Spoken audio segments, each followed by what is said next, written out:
los factores que lo determinan son varios, pero se pueden englobar en dos aspectos. Por un lado tenemos la oferta y la demanda del mercado, ¿no? En donde entra este suelo y por un lado se puede hablar de la oferta en el aspecto de la regulación, la normativa que determina la autoridad pública, el tipo de propiedad de lo que estamos hablando, algunos aspectos que son, algunos factores que son naturales como la topografía y otros elementos por el lado de la oferta. Y por el lado de la demanda, principalmente tenemos el uso que se le da a ese factor, que es el suelo, es un uso económico, el crecimiento poblacional, la ubicación que tiene ese suelo y también el acceso a algunas fuentes de financiamiento. Tenemos el caso, por ejemplo, de una ciudad latinoamericana, como ustedes pueden ver en la imagen del lado derecho. Esto es Miraflores, en el distrito de Miraflores en Lima, una zona con alto potencial de desarrollo inmobiliario que está muy bien ubicada, en donde hay distintos tipos de usos, hay uso comercial, uso habitacional, uso para espacios y equipamientos diversos. Y lo que ocurre en este caso, como ustedes pueden darse cuenta, es que hay espacios al interior de este ámbito urbano que no han sido completamente utilizados para un desarrollo inmobiliario tal cual lo permite la norma, ¿no? Es un uso, en esta imagen pequeña que ustedes ven en la misma imagen, en la esquina superior izquierda, se ve un uso habitacional al lado de grandes edificios que son principalmente utilizados para hoteles, ámbito de negocios. Son grandes edificaciones al lado de una pequeña edificación que no ha sido incorporada al mercado. Lo que hace este propietario finalmente es especular con el valor del suelo. Entonces, ¿de qué manera estos determinantes del valor del suelo son los que puede la autoridad pública utilizar para capturar ese incremento del valor del suelo y dirigirlo hacia una política pública urbana? Entonces, tenemos distintos componentes del valor del suelo, ¿no? Por el lado del el esfuerzo de los propietarios, que es el conjunto de propietarios que pueden determinar un incremento del valor del suelo, pero también hay otros elementos que son principales, que es la urbanización del entorno, los cambios normativos que determina la autoridad pública y la inversión pública, es decir, todas esas acciones y decisiones de carácter público que finalmente terminan por modificar el valor del suelo, como puede ser la pavimentación, el alumbrado público, mayor seguridad, cambios normativos en la zonificación, ¿no? Hacer un uso más rentable del suelo. Todos esos elementos son los que modifican en última instancia el valor del suelo. En la lámina 4 lo que tenemos es un ejemplo de un polígono de intervención, de cómo se ve reflejado el valor del suelo de distintos tipos de uso. Lo que tenemos es un mapa de calor y en este mapa de calor los colores rojos son los precios más altos del suelo y los colores azules, los más fríos, son los que tienen los precios más bajos. ¿De qué manera estos distintos precios en el suelo y y considerando los cambios normativos que considera la autoridad pública, esas acciones y decisiones de carácter público que terminan por modificar el valor del suelo, de qué manera la autoridad, conociendo esos cambios en el valor del suelo, puede ejecutar instrumentos para el financiamiento urbano? En la lámina 5 lo que se observa es la importancia que tiene tener una noción clara de cómo un cambio normativo, como puede ser el uso de suelo que determina la autoridad, de qué manera, por ejemplo, si la autoridad determina, como se puede ver en la línea amarilla, si la autoridad determina que lo que antes era residencial de densidad media ahora va a ser de uso comercial mixto, de qué manera esa decisión de carácter público genera una brecha de precio, está incrementando el valor del suelo, de qué manera la autoridad va a poder capturar ese incremento del valor del suelo para dirigir una política pública enfocada en el suelo.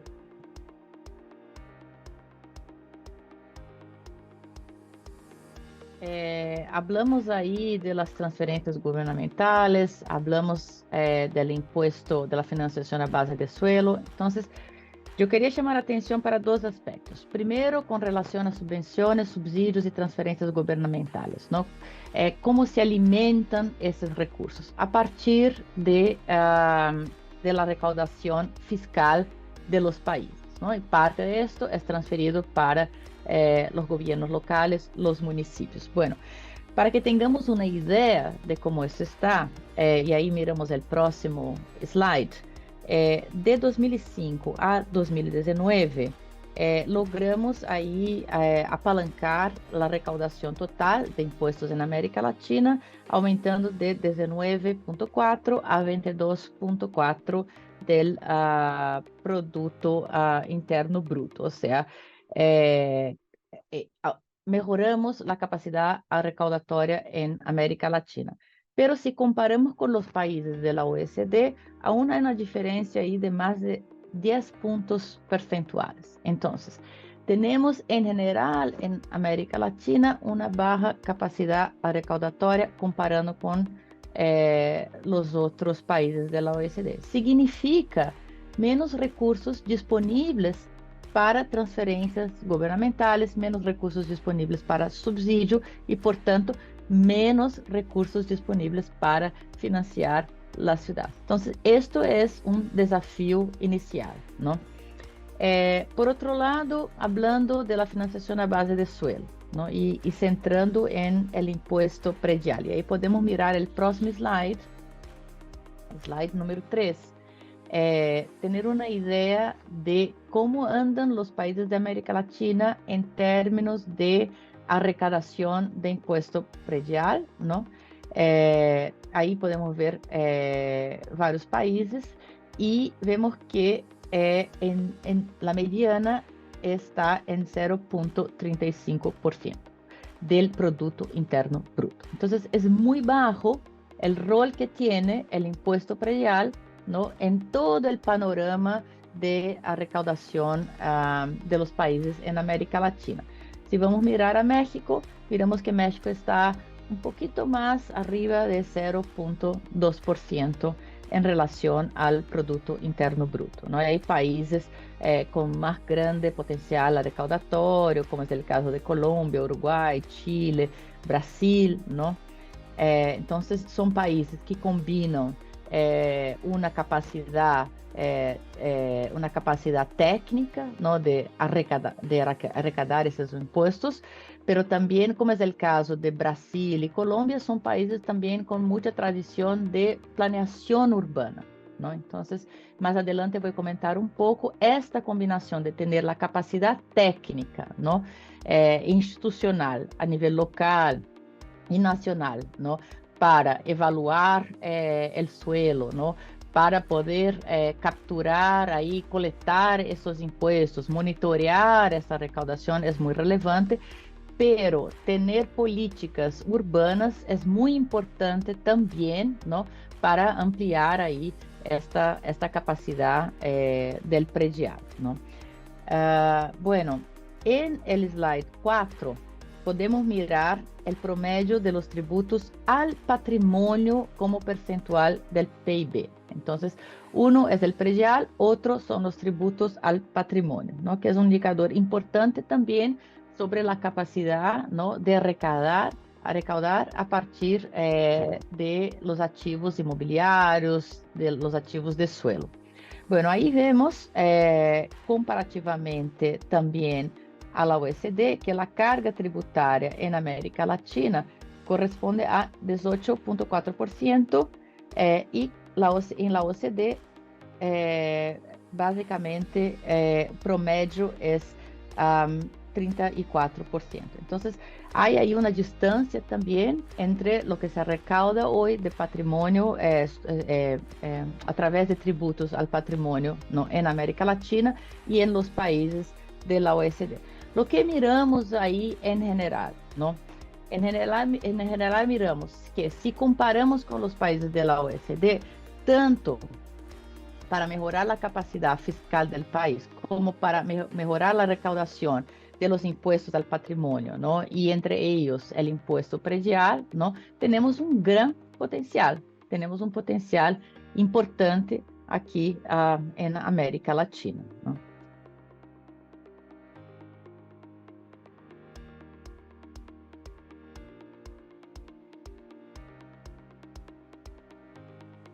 La autoridad lo que busca es intervenir para hacer una distribución más equitativa de las cargas y los beneficios del proceso de urbanización.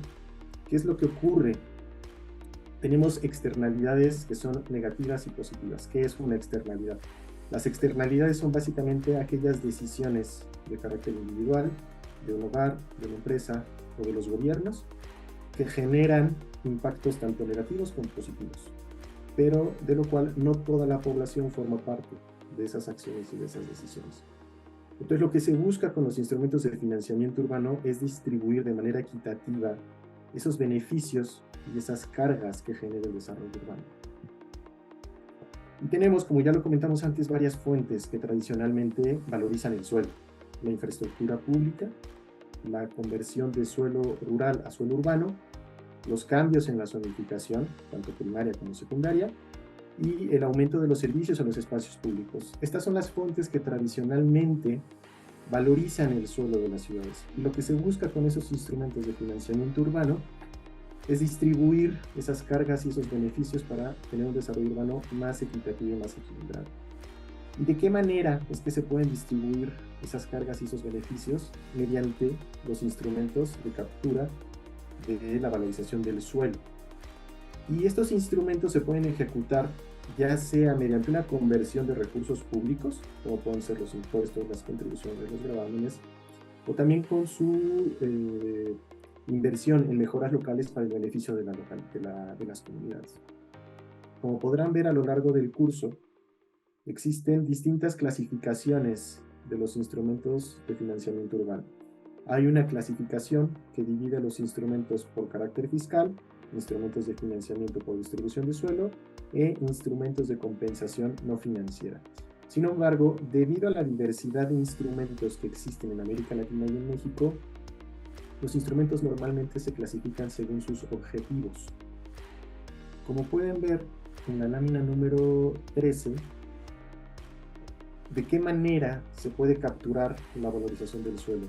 De distintas formas. Existe una amplitud de instrumentos de los cuales se pueden valer los gobiernos locales de México y de América Latina para tener un desarrollo urbano más equitativo y equilibrado y poder distribuir las cargas y los beneficios de ese desarrollo urbano. Por ejemplo, en México el predial es la fuente de ingresos de los gobiernos locales de manera propia, que es la que tradicionalmente se utiliza, pero no es el único instrumento que se puede utilizar. En México hay una diversidad de instrumentos de los cuales pueden echar mano los gobiernos locales para financiar todas aquellas necesidades del desarrollo urbano. Por ejemplo, al exigir contraprestaciones por concesión o lo otorga por aprovechamientos urbanísticos, se pueden implementar las aportaciones urbanísticas, que son cargas urbanísticas o también conocidas como exacciones.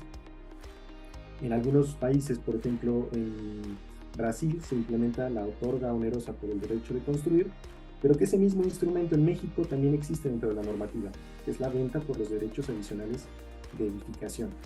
Existen otros instrumentos como la transferencia de los derechos de desarrollo, y también se captura la valorización del suelo al cobrar impuestos a la propiedad de inmueble. Como ya se ha mencionado previamente, el predial tiene un alto potencial para que los gobiernos locales incrementen su capacidad de financiamiento, pero no es la única. También al recuperar costos por obras públicas, como ustedes podrán ver en una de las sesiones posteriores, la contribución de mejoras tiene un alto potencial para recuperar los costos de la inversión pública, pero que finalmente terminan por incrementar el valor del suelo de los terrenos. Y existen muchas otras opciones. Por ejemplo, al actualizar los valores catastrales, al exigir cesiones de suelo por vías, por ejemplo, en áreas verdes o equipamientos, al planificar y desarrollar lotes de forma conjunta, al establecer cuotas o obligaciones de vivienda social. En una de las sesiones ustedes verán de manera específica de qué manera los instrumentos de financiamiento urbano se pueden implementar para incorporar vivienda social en los centros de las ciudades y no necesariamente en las periferias. Otra forma es al exigir el suelo en el tiempo y las condiciones que la ciudad lo requiere y no en la medida en la que los actores privados determinen en el momento en el que ellos lo decidan, sino más bien cuando la autoridad pública requiera que se haga uso de ese suelo. Al adquirir suelo por fines públicos, sin incorporar las expectativas a un precio justo, o también al exigir que los proyectos inmobiliarios financien las necesidades que generan y mitiguen los impactos que provocan el desarrollo inmobiliario privado. Comentava, não? Há muitos fatores aí que estão conectados com o sucesso do desenho e da implementação de instrumentos de financiação à base de suelo. Nós, desde Lincoln, estamos fazendo hoje em dia alguns estudos em Colômbia, não? E Brasil também, e que são dois países, não? Que se destacam por ter instrumentos de financiação à base de suelo, ter aí cultura e institucionalidade conectada com capacidade técnica, não? E uma coisa, um aspecto muito importante é a conexão la conexión con la planificación urbana, ¿no? Que la planificación urbana es la espina dorsal del suceso de recaudación, de implementación de esos instrumentos a base de suelo. ¿Por qué que es tan importante tenerlo? Primero, porque el desarrollo urbano, las perspectivas de desarrollo urbano, si están claras para todos los actores, para los desarrolladores inmobiliarios y para la sociedad como un todo, ¿no? Esto va a apuntar aí, primeiro, perspectivas de desenvolvimento de mercado, não? Potenciais de desenvolvimento de mercado a las entidades privadas, ao setor privado, e segundo, a la população, o benefício, não?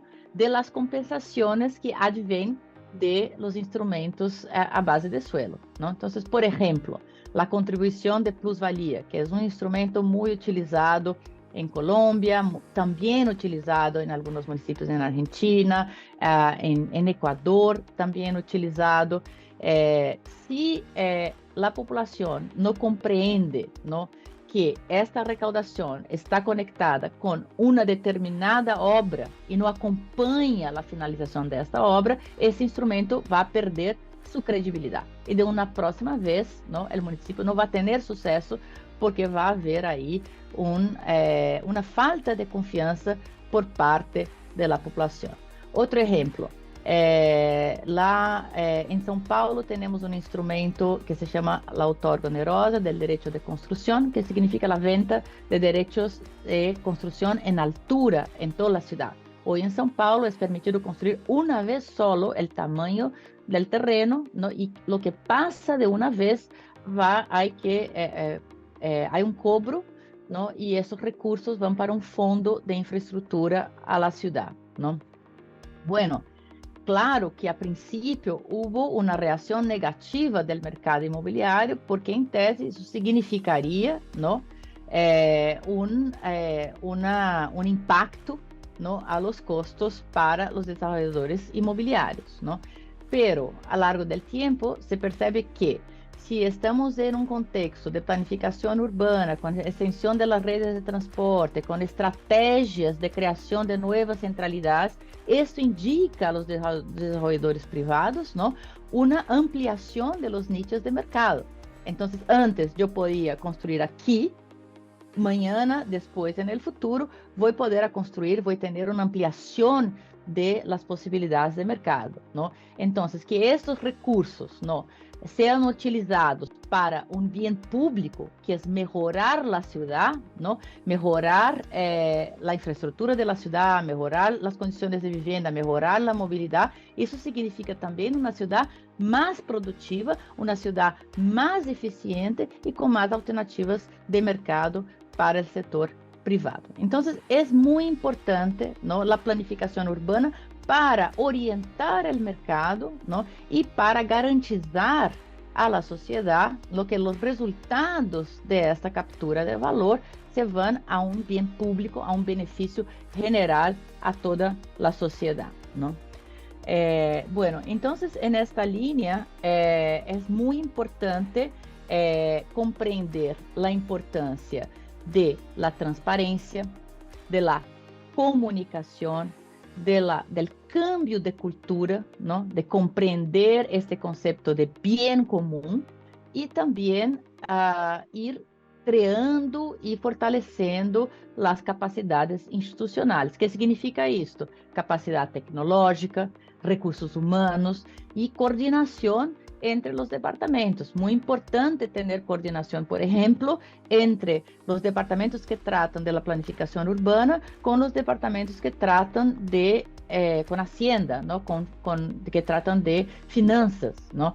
Porque muchas veces hay que tener planes, ¿no? Y finanzas tiene que aportar ahí recursos para poder viabilizar obras que serán después pagas, ¿no? Con los recursos que vienen de la financiación a base de suelo. Lo mismo va para el predial, ¿no? Muy importante que la sociedad tenga conocimiento de las inversiones que se realizan en el municipio con los recursos del predial, ¿no? Y ahí el apetite para mejorar las metodologías de evaluación del predial, incluso incrementar y aumentar los precios, ¿no?